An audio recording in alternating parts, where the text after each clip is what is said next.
datang di podcast Vikas UPN Veteran Jakarta.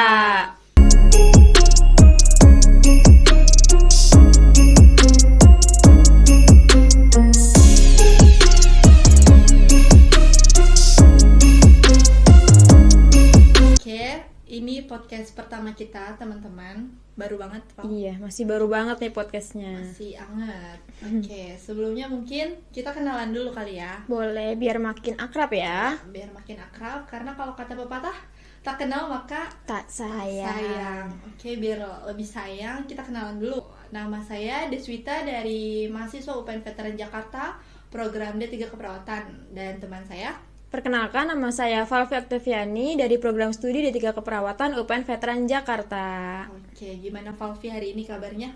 Alhamdulillah baik. Kalau Deswita sendiri gimana? Alhamdulillah baik, walaupun di luar sana cuaca sedang tidak baik-baik saja. Iya, kurang mendukung ya, sering Kurang hujan di mendukung. luar sana ya. Musim hujan sih emang. Iya, lagi hawanya dingin-dingin gitu ya. Banyak yang masuk angin sih kayaknya. Gitu. Buat teman-teman di rumah tetap jaga kesehatan ya. Oke. Iya. Kita mau podcast apa nih hari ini, Pal? Apa ada berita nggak sih, Valvi? Dapat berita dari luar gitu buat bahan kita podcast. Oke, kalau dari yang udah aku baca sih banyak beberapa media itu ada berita mengenai HIV atau AIDS pada kalangan remaja. HIV atau AIDS. Yang di mana tuh dibaca lewat TikTok kah, Twitter? Twitter sih yang lebih trendingnya lebih cepat itu Twitter ya. Twitter, lagi. Iya. Oke. Iya. Jadi dari yang aku baca mahasiswa di Bandung itu kurang lebih ada 400 mahasiswa yang aktif atau positif HIV. Wow, banyak banget. Di Bandung kah? Iya. Oke. Terus ada lagi? Iya, jadi di podcast kali ini gimana kalau kita bahas tentang HIV atau AIDS aja? Boleh tuh. Menarik kan teman-teman? Nah, berarti kita mau bahas si HIV itu sendiri. Iya, biar masyarakat dan remaja-remaja itu pada tahu gimana sih cara mencegah HIV itu, apa itu HIV, dan bagaimana cara menghindari HIV. Tanda dari gejala, iya, penyebab. Karena dari yang udah aku baca, Kemenkes tuh mengeluarkan berita terbaru bahwasanya ada kurang lebih 600.000 di beberapa provinsi di Indonesia ini mengalami HIV.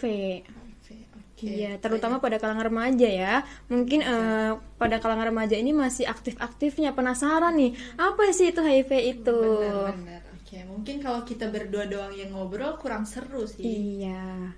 Kayak ilmunya juga kurang ya mengenai HIV ini. Oke. Gimana kalau kita langsung aja panggil Kita pembicara ngundang kita? pembicara narasumber terpercaya kita. Iya, oke, langsung aja kali ya. Langsung aja Kita sambut Ibu Fiora.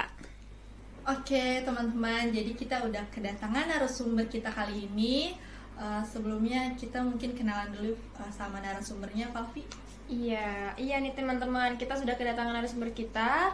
Narasumber kita ini adalah Ibu Fiora. Beliau adalah dosen di Fakultas Ilmu Kesehatan, khususnya yaitu di keperawatan. Selamat datang Ibu Fio. Iya, terima kasih udah diundang. Iya, kita yang terima kasih sudah mau berkenan hadir di podcast kita ya Bu. Iya, sama-sama. Gimana Bu hari ini kabarnya? Alhamdulillah saya baik. Baik ya Kalian Bu. bagaimana? Alhamdulillah sehat. Baik juga. Alhamdulillah baik juga. Oke, sebelumnya sapa dulu Bu teman-teman kita yang Ya, halo. Halo. Oke, mungkin dilanjut Valvi. Iya Bu, gimana nih Bu kesibukan saat ini apa aja Bu? Kalau boleh kita tahu. Iya, kesibukan saya saat ini selain sebagai dosen keperawatan, tentunya saya sebagai Kaprodi 1 keperawatan. Jadi banyak tugasnya jadinya. Jadi tugas di prodi, tugas di rektorat juga. Saya itu saja sih kesibukan. Sibuk berarti ibunya. Tapi masih mau menyempatkan waktu bener. ya Bu buat ngisi podcast ini. Alhamdulillah banget ya Bu. Iya, alhamdulillah ada waktunya ya Iya. kesini. Oke, tadi tuh kita udah sempat ngobrol-ngobrol Bu sama aku sama Sir Valvi kan. Kayak ngobrol apa Val tadi kita? Iya, tadi kita sudah membahas beberapa kasus-kasus di media sosial, Bu. Yang terutama itu kasus yang lagi ningkat-ningkatnya ini mengenai masalah HIV pada kalangan remaja. Kita ambil contohnya kasus HIV pada kalangan remaja di Bandung, Bu, yaitu kurang lebih dari 400 mahasiswa di Bandung itu terkena HIV. Nah, kalau boleh saya tahu nih Bu, kira-kira HIV itu apa sih Bu? Oh, HIV itu merupakan singkatan dari Human Immunodeficiency Virus. Itu salah satu jenis virus ya teman-teman, jenis virus lentivirus, di mana lenti menurut bahasa Latin ya, bahasa asing Latin, artinya itu lambat. Jadi virus HIV ini dapat menginfeksi tubuh manusia secara lambat. Dengan kata lain, masa inkubasinya itu panjang, bisa berbulan bahkan bertahun-tahun. Nah, itulah pengertian virus HIV. Nah, kalau virusnya masuk ke dalam tubuh, dia menyerang sistem kekebalan tubuh manusia, khususnya di limfosit T, dan targetnya itu adalah CD4. Begitu. Jadi lama banget ya Bu buat proses terkenanya itu, nggak langsung terkena gitu Bu ya? Ya, ada beberapa faktor resiko nanti yang bisa membuat kita terinfeksi virus HIV. Nah, nanti kalau udah lama nih terinfeksi virus HIV 8 hingga 10 tahun dan tidak mengkonsumsi obat antivirus atau antiretrovirus, bisa jatuh ke dalam AIDS atau acquired immunodeficiency virus atau sekumpulan gejala yang muncul pada seseorang yang terinfeksi virus HIV. Jadi tahap akhir ini AIDS. Jadi HIV dan AIDS itu juga berbeda. Berbeda. Dan biasanya tuh menyerang imun kita sendiri. Betul, menyerang sistem kekebalan tubuh manusia. Oke. Nah, dari pengalaman Ibu nih, bisa nggak sih kita cerita sedikit nih sama teman-teman kayak kasus yang pernah Ibu tangani tentang HIV itu sendiri? Gimana tuh? Saya pernah menerima pasien. Waktu itu saya sedang dinas di RSCM di IGD. Waktu itu masa stase dari spesialis keperawatan. Waktu itu saya menerima pasien ini seorang laki-laki, kebetulan juga dari Bandung. Ya, Bandung dan ya. Bandung. Nah, awalnya dia masuk karena diare kronis. Jadi lebih dari 1 bulan diare terus ini pasien. Jadi lemas. Nah, masuklah ke IGD. Nah, waktu masuk ke IGD ditanya-tanya, ternyata ini pasien seorang ODA atau orang dengan HIV/AIDS. Kemudian kita anamnesa lah, kita cari tahu penyebabnya apa. Ternyata pasien ini melakukan LSL atau laki-laki seks laki-laki atau homoseksual. Nah, taunya dari mana? Pada saat kita melakukan pengkajian, tentunya kita tanya kan, apakah ada keluhan pada saat BAB? Ternyata ada genital wart di sana, genital warts, atau ada pertumbuhan jaringan di anusnya, analnya pasien. Jadi kita tahu melakukan anal seks berarti LSL. Nah, memang pasien-pasien yang masuk ke rumah sakit, pasien HIV yang masuk ke rumah sakit ini bukan karena HIV-nya. Bukan karena HIV-nya. Betul, tetapi karena gejala lain. Ya, karena dia tidak konsumsi ARV teratur. Bisa karena diarenya atau batuk-batuk akibat TB paru dan lainnya. Itu sih pengalaman saya. Jadi ternyata nih teman-teman dapat informasi terbaru juga bahwasanya hubungan sesama jenis itu juga bisa menyebabkan HIV atau AIDS. Oke nih Bu, kita lanjut lagi ya. Kan tadi udah dijelasin pengalaman-pengalaman nih. Terus kayak definisinya teman-teman juga udah tahu kan. Jadi kayak HIV itu menyerang imun, terus juga dan HIV/AIDS itu juga berbeda gitu. Mungkin lanjut lagi kali ya Bu. Tadi kan udah dijelasin beberapa, pasti udah kenal dikit-dikit mengenai HIV ya. Kita lanjut lagi nih, kalau dari penyebab HIV itu apa aja sih Bu? Nah, sebenarnya dari penyebab HIV jelas ya virus ya, virus HIV-nya. Nah, tapi faktor resiko apa ya yang menyebabkan virus ini bisa menginfeksi tubuh? Apa pintu masuknya? Begitu ya. Ya, ada 4 sih teman-teman berdasarkan teori ya. Pertama ini dari hubungan seksual, baik heteroseksual, ya heteroseksual ataupun homoseksual. Tapi yang banyak sih heteroseksual. Hubungan seksual yang tidak aman, yang tanpa pengaman atau kondom, ya. Alat kontrasepsi. Betul. Dan yang kedua ini adalah jarum suntik atau pengguna nafza suntik. Jadi pengguna jarum suntik secara bersamaan. Bukan itu saja, dari jarum suntik yang tidak steril juga yang sudah dipakai oleh pasien kan, kita nggak tahu pasiennya kan positif atau negatif HIV kan, dan dipakai ke pasien lainnya, itu nggak boleh. Itu sangat tidak boleh. Kemudian yang ketiga ini dari produk darah, misalnya mendapatkan transfusi, kalau darahnya tidak disterilkan atau screeningnya tidak benar, mungkin saja produk darah ini mengandung virus. Begitu ya. Oke. Dan yang ketiga dari cairan tubuh. Cairan tubuh seperti air susu ibu, air mani ataupun cairan vagina. Jadi itu pintu masuknya. Tapi kalau penyebabnya adalah virus HIV sendiri. Begitu.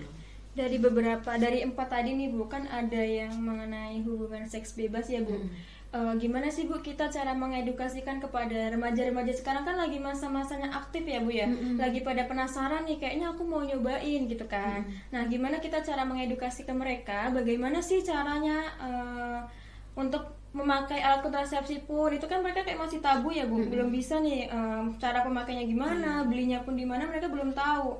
Dan kayak hubungan bebas itu menurut mereka tuh kayak masih wajar lah gitu. Nah, gimana kita cara ngedukasi ke mereka nya Bu? Mungkin mereka juga mau coba-coba mungkin. Memang kalau sekarang ya hubungan seks itu, saya pernah loh nonton sosial media di mana itu ada sosial eksperimen, ditanya dari sekian banyak remaja wanita, ada berapa yang masih virgin, ada berapa yang tidak virgin. Dan rata-rata itu misalnya dari 5 hanya 1 yang tidak masih, virgin. yang Hanya 1 yang masih virgin ya. yang Hanya 1 satu. yang masih virgin. Jadi memang pergaulan bebas ini sangat banyak ya. Itu kasusnya di Bandung kan juga begitu kan. Nah, memang yang diperlukan untuk pencegahan agar HIV ini tidak menular itu ada A, B, C, D, E teman-teman. A, B, C, D, E. Ya. A ini adalah abstinence, di mana tidak melakukan hubungan seksual yang bebas. Ya. B-nya ini be faithful atau setia pada satu pasangan saja, bukan setiap tikungan ada ya. Bukan ya. Jadi satu partner seksual, jangan multi partner seksual, nggak boleh. Itu B, be faithful. Yang ketiga itu C itu adalah kondom. C ya, condong itu ya, kondom. Gunakan kondom atau pengaman pada saat melakukan hubungan seksual. Jadi gunakan secara konsisten dan gunakan secara benar pemakaiannya. Kalau nggak benar juga percuma. Begitu ya. C, kemudian D itu drugs. Jangan gunakan narkoba. Lagi-lagi narkoba atau narkoba. Memang harganya mahal ya. Tapi jarumnya harusnya beda-beda begitu ya. Jangan bersama-sama, atau jangan deh, narkoba itu nggak baik ya. Jauhi narkoba ya. Teman-teman. Dan yang ketiga, yang E, yang kelima ya, yang E ini adalah equipment. Jadi kalau kita mendapatkan pelayanan kesehatan, pastikan alat-alat atau peralatan yang kita dapat itu steril. Ya. Kalau A, B, C, D, E ini dilaksanakan, ya insya Allah tidak terkena infeksi HIV. Berarti bisa mencegah. Betul. Bisa mencegah. Mencegah, teman-teman, mencegah lebih baik. Ya, daripada mengobati ya. Tadi udah beberapa cara mencegahnya. Kita lanjut lagi nih. Tadi tanda gejala deh belum ya Bu? Apa udah sih? Tanda gejala belum sih. Oh iya, itu tanda gejala buat HIV itu sendiri gimana sih Bu? Mungkin teman-teman belum tahu nih, gimana sih orang HIV itu tanda gejalanya gitu. Jadi tanda gejala dari HIV ini memang ya disesuaikan dengan klasifikasi dan stadium HIV sendiri. Jadi HIV itu ada stadiumnya? Ada. Jadi klasifikasi dari HIV ini ada 4. Pertama asimptomatik, kemudian ringan, sedang, dan berat. Nah, kalau asimptomatik, klasifikasi yang pertama, asimptomatik, ini bisa disetarakan dengan stadium 1 atau relate ke stadium 1 dari HIV. Kemudian ringan ke stadium 2, sedang ke stadium 3, dan berat ke stadium 4. Nah, kalau asimptomatik, memang di awal teman-teman, tanda dari infeksi HIV ini nggak ada. Nggak ada gejalanya. Nggak ada tanda gejala khusus seperti demam, flu, itu tidak ada. Tapi kalau kita cek, kita lakukan pemeriksaan fisik, kita bisa meraba kelenjar getah benihnya, dan kita pasti menemukan adanya pembesaran kelenjar getah bening. Dan biasanya berdekatan antara kelenjar getah bening yang satu dengan yang lainnya. Ya, misalnya di sini, di bawah ya, di sini, kemudian di belakang telinga itu membesar. Nah, itu yang asimptomatik. Tanda gejala asimptomatik. Kemudian tanda gejala yang ringan, yang klasifikasi ringan atau stadium 2, terjadi penurunan berat badan kurang dari 10%. Wow. 10%. Dan ada ISPA atau infeksi saluran pernafasan bagian atas. Jadi flu begitu. Jadi di HIV itu juga ada ISPA juga ya Bu? Ada. Ya. Kemudian terjadi sariawan. Sariawan. Ya. Dan satu lagi dermatitis seborrheic. Apa itu? atau Bu? gangguan kulit. Oh, jadi Gangguan kulitnya- kulit, ya kulitnya seperti bersisik. Oh, gitu. Kalau di kepala seperti berketombe. Oh. Ya, nah itu untuk gejala Gejala. ringan, Ringan. ya, Oke. atau klasifikasi ringan. Ringan. Oke. Kemudian klasifikasi yang Sedang. penurunan berat badan lebih dari 10%. Hmm. Kemudian diare yang terjadi lebih dari 1 bulan, dan juga demam yang terjadi lebih dari 1 bulan. Itu Ya. dia demamnya demam tinggi atau demam kayak biasa aja? Bu? Ya, suhunya di atas 37,5. Oh. Bisa fluktuatif. Jadi ada rendah, kadang tinggi, kadang rendah, kadang tinggi. jadi Atau nggak intermittent. menentu ya Bu ya? Betul, betul. Tapi lebih dari 1 bulan. Itu yang disertai demam. Iya. Mm-mm. Jadi yang disertai demam. Ya, ada ISPA, kemudian ada demam demam. juga, ya. Dan dia- Kemudian untuk yang derajat atau klasifikasi yang berat, yang sedang ya. Tadi yang sedang ya? Ya, tadi yang sedang. Tadi yang sedang, yang berat. Hmm. Ini terjadi HIV wasting syndrome Hmm. atau penurunan berat badan lebih dari 10% yang terjadi lebih dari 1 bulan disertai dengan adanya diare. Dan juga di sana timbul sarkoma kaposi, ya, sarkoma kaposi atau kelainan pada kulit. Sebenarnya kulitnya hitam-hitam, Oh, jadi hitam-hitam gitu. Bercak-bercak atau bagaimana Bu kalau di kulit? bercak-bercak hitam, ya, hitam. Ada yang keunguan juga, ada yang di dalam mulut, ada yang di punggung, ada yang di perut, banyak sekali. Banyak. Kemudian terjadi semuanya, ada yang TB paru ekstra paru ya, kemudian ada sampai hingga meningitis.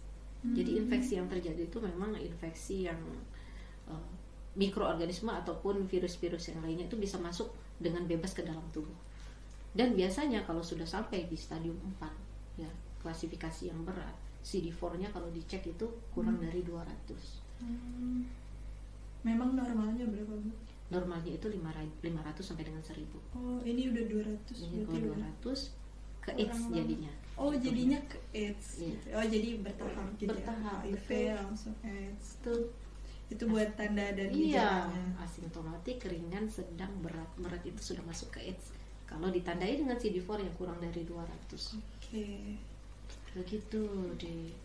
Bermanfaat banget nih buat teman-teman. Jadi teman-teman tuh udah bisa meraba-raba nih, oh, tanda dan gejala HIV itu ada dibagi lagi klasifikasinya ternyata, dan kita juga baru tahu nih kan. Iya. Kita juga belajar tapi masih lupa-lupa inget gitu. Iya. Sekarang lebih jelas ya. Iya, sekarang udah jelas nih, kita udah dapet ilmunya banyak teman-teman. Dari tadi yang pertama kita udah bahas definisi, terus tadi kita udah tahu tanda dan gejala gitu, udah tahu nih pencegahannya tadi yang ABCD ya, Bu? Iya, BCDE, ada E-nya. Ada E-nya, ada E-nya teman-teman. Oke, lanjut mungkin biar lebih menarik lagi nih, Bu. Untuk pengobatan itu sendiri gimana, Bu? Untuk pengobatan HIV, mungkin teman-teman yang di rumah nih pada HIV itu pengobatannya gimana sih gitu. Mungkin Ibu bisa kasih tahu ke teman-teman pengobatan dari HIV itu sendiri gimana. Memang kalau untuk HIV, untuk pengobatannya di mana tujuannya untuk membunuh virusnya ya, itu tidak ada. Oh, tidak ada. Belum ada ya, belum ada. Tapi kalau untuk menekan perlekatan si virus dengan CD4 itu ada, yaitu terapi antiretrovirus, ya, atau antiretrovirus terapi. Jadi obat antiretrovirus. Jadi kalau pasien HIV ini minum obat itu terus menerus, jadi viral load-nya ini atau banyaknya virus di dalam tubuh si pasien ini bisa ditekan. Ya, Oke. bisa ditekan. Tapi kalau misalnya si pasien HIV ini tidak minum obat, dia pasti kedatangan tamu-tamu yang lain. Ya, rotavirus penyebab diare. Ya, kemudian Candida albicans penyebab kandidiasis oral. Kemudian Mycobacterium tuberculosis penyebab dari TB paru. Ya, Oke, jadi begitu. peminuman obat pada minum ARV yang penting. Iya, itu tuh penting banget ya Bu, nggak boleh sampai kelepas. Apakah peminuman obat HIV ini ada jangka waktunya atau selamanya harus minum obat itu? Selamanya seumur hidup harus minum obat Seumur ARV. hidup teman-teman. Nggak boleh lepas ya. Aduh, bahaya, makanya jangan sampai kita terkena, ya Allah. Iya. Oke. Lanjut lagi nih ya Bu. Tadi kan beberapa banyak kasus yang udah kita bahas ya. Menurut Ibu itu stigma-stigma masyarakat itu emang kurang pengetahuan atau udah dapat pengetahuan tapi belum dilaksanakan sama Apalagi mereka? kan remaja Bu, atau mungkin si remaja ini udah tahu nih tapi kayak nggak dilakuin gitu. Iya, malu karena kan mungkin malu ya Bu kalau mau melakukan kayak tadi ABCDE-nya mungkin malu. Iya. Mereka jadi nggak mau menerapkan atau karena emang nggak ada pemaparan informasi mengenai masalah HIV ini. Nah, sendiri. terus di masyarakat itu sendiri mungkin kayak menjadi hal tabu Bu. Misalkan di lingkungannya ada yang HIV nih, terus kayak ih dia HIV jangan dideketin gitu. Itu kan pasti udah jadi stigma negatif kan Bu, kayak padahal ya Bu kan kayak slogannya itu HIV itu jauhi penyakitnya bukan orangnya gitu, tapi rata-rata orang-orang tuh beranggapan orang HIV itu kayak jangan temenan sama dia gitu. Itu gimana nih menurut Ya memang banyak teman-teman ya stigma negatif yang Iya, diterima benar, oleh stigma. orang dengan Iya, HIV. Penyebabnya banyak. Ya faktor yang mempengaruhi adanya stigma negatif itu banyak. Pertama pengetahuan orang kalau tidak tahu apa itu HIV, bagaimana penularannya, pasti dia langsung menganggap bahwa orang yang menderita HIV itu sebagai orang yang tidak baik. Jadi labeling ya. Jadi kalau perempuan gitu, ada perempuan yang menderita HIV, kadang dicap ini perempuan yang tidak benar, perempuan yang baik-baik atau perempuan nakal. Ya, karena kenapa? Karena dia tidak tahu, pengetahuannya rendah akan HIV. Ya, kemudian yang kedua bisa saja tingkat pendidikan. Oh, ya benar sih. Ya, tingkat pendidikan. Kemudian apalagi ketakutan yang tersendiri yang ada di dalam diri si individu itu. Banyak loh sekarang tenaga kesehatan yang dia sudah tahu bahwa HIV ini tidak menular lewat sentuhan, tidak menular lewat alat makan yang dipakai bersama, tidak menular lewat atau sekedar sentuhan TTV ya pada saat pengecekan tanda-tanda vital, tapi tetap aja takut ketika mengunjungi atau datang ke kamar pasien dengan HIV. Dari kesehatannya pun masih ada yang ragu-ragu ya Bu buat ketemu pasien HIV. Betul. Cara pencegahannya biar stigma negatif itu turun, yaitu dengan pemberian informasi, sosialisasi apa itu HIV, bagaimana cara penularannya, dan itu harus dilakukan intens atau periodik. Nah, selain sosialisasi pemberian edukasi kesehatan terkait HIV, kita juga perlu mengadakan fokus group discussion. Hadirkan pasien HIV-nya, hadirkan tokoh masyarakat, hadirkan pemuka agama, sharing. Ya, bahwa diceritakanlah ya bahwa kenapa bisa ini si pasien menderita HIV. Kali aja dia dapat HIV ini, infeksi HIV ini dari suaminya. Yang suaminya itu kerja di luar negeri atau di luar kota dan pulangnya itu sekali setahun, kan kita nggak tahu. Tapi yang yang terkena stigma negatifnya ini istrinya. Ya. Jadi lakukan sosialisasi, lakukan FGD, dan lakukan pemberian informasi secara rutin lewat media cetak ataupun media online. Baik. Gitu. Mungkin dengan adanya podcast ini juga bisa membantu kali ya Bu. Jadi masyarakat bisa mengetahui apa itu HIV, bagaimana cara pencegahan. Dan buat teman-teman nih kayak jangan beranggapan tadi apa Bu, kan kalau penularan kayak kalau kita begini doang nih kita nggak kena. Iya, benar. Ya, HIV itu tidak menular lewat sentuhan. Ya, kemudian ciuman juga sebenarnya tidak menular ya. Apa kalau ciumannya berdarah-darah? Emangnya vampir ya? Berdarah-darah. Ya, kemudian pemakaian alat makan bersama, pemakaian WC bersama juga itu nggak menular. Itu tidak menular teman-teman. Penularannya hanya melalui cairan ataupun darah ya Bu ya. Iya. Ya, cairan tubuh yang tadi saya bilang ya, ASI, air susu ibu, cairan mani atau air mani, dan juga cairan vagina. Cairan vagina, iya. Buat penularannya itu sendiri ya Bu. Iya, betul. Oke, apa kita udah nanya beberapa mengenai masalah yang tadi inti-inti dari HIV ya. Jadi di sini kita ada pertanyaan dari beberapa media, yaitu yang pertama yang kita ambil itu ada dari Instagram Bu. Kita udah buka sesi tanya jawab di Instagram kepada teman-teman dan ada beberapa yang bertanya mengenai masalah HIV. Salah satunya itu saya bacakan dulu ya, Bu. Jadi kita udah nyebar nih Bu di Instagram buat podcast ini gitu. Oh iya. Tentang HIV itu sendiri. Nah, kebetulan beberapa pertanyaan masuk nih ke kita nih. Oke, Iya, bisa- kita pilih beberapa saja. Iya, kita pilih. Yang pertama ini, teman saya ada yang terkena HIV atau AIDS. Setiap hari minum obat, apakah obat tersebut akan menyembuhkan penyakitnya atau tidak? Iya. Pertanyaan dari anonim. Nah, itu tadi yang saya bilang ya teman-teman ya. Ada obat yang dikonsumsi setiap hari, ya. Ini untuk mengontrol banyaknya virus di dalam tubuh si pasien ini. Ya, namanya itu adalah antiretrovirus terapi. Dia tidak bisa menyembuhkan atau menghilangkan virus di dalam tubuh, tapi dia bisa mencegah perlekatan si virus dengan sel kekebalan tubuh atau sel imun tubuh atau CD4. Jadi nggak bisa menyembuhkan, tapi bisa mengurangi viral load-nya. Jadi obat ini sangat penting untuk mencegah terjadinya sakit-sakit yang datang lagi ke tubuh kita ya, Bu ya. Betul. Tamu yang lain ya selain HIV. Iya. Karena Karena kalau udah terserang ya, Bu ya. Iya, karena kalau biasanya kita pilek kan ya, penyebabnya Gampang ya. kena yang lain lagi juga. Kalau kita kena pilek kan 2 minggu sembuh. Iya, kalau HIV enggak ya, Iya, Bu. kalau kena diare seminggu sembuh. Mm-mm. Tapi kalau kena HIV enggak kan ya, enggak kan bisa sembuh, tapi bahkan mengundang yang lain. Ya, Yang lain mengundang mudah tamu-tamu masuk ya, lain. Bu. Betul sekali. Begitu. Jadi gimana? Udah kejawab ya teman-teman? Intinya Semoga konsumsi obat ya Bu untuk Konsumsi obat. pengobatannya. Ya. Oke. Tadi kita berapa pertanyaan sih yang di Instagram? Ada 3 pertanyaan. Iya. Yang kedua boleh dibacain oleh Deswita. Yang kedua itu ada dari anonim juga Bu. Katanya tuh gimana kalau terlanjur terpapar HIV dari teman? Saya harus bagaimana? Oke. Pertanyaan menarik ya Bu. Betul. Karena kadang orang ya kalau sudah tahu positif HIV langsung down. Iya sih benar. Ya, langsung down. Benar. Langsung kematian aja yang dipikirannya ya, kematian aja. Padahal ya teman-teman ya, seorang ODA, orang dengan HIV/AIDS bisa survive. Bisa melakukan aktivitas seperti orang yang sehat ya.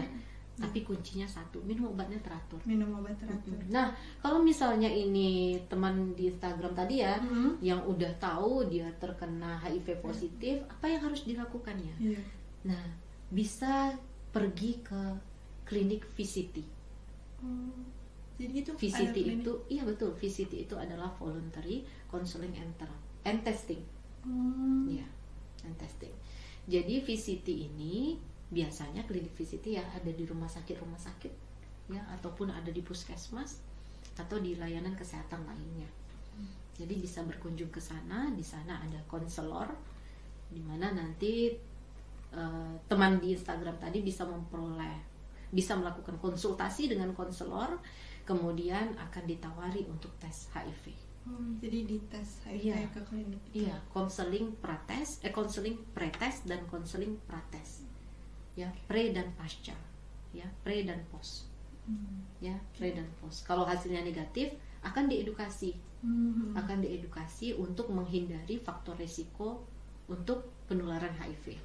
Akan dikasih tahu bagaimana harus melakukan perilaku-perilaku yang sehat agar terhindar dari HIV. Itu kalau hasil tesnya negatif. Tapi kalau konseling post test, hasil tesnya positif, dia akan diarahkan untuk mengkonsumsi ARV atau untuk mendapatkan program pengobatan ke dokter. Oke. Begitu. Siap. Jadi udah kejawab ya teman-teman. Mungkin yang teman dari Instagram mungkin misalnya dia malu gitu kan. Iya. Mungkin bisa didampingin ya nggak sih Bu? Bisa Ya. didampingin. Bisa didampingin. Tapi didampinginnya Hah?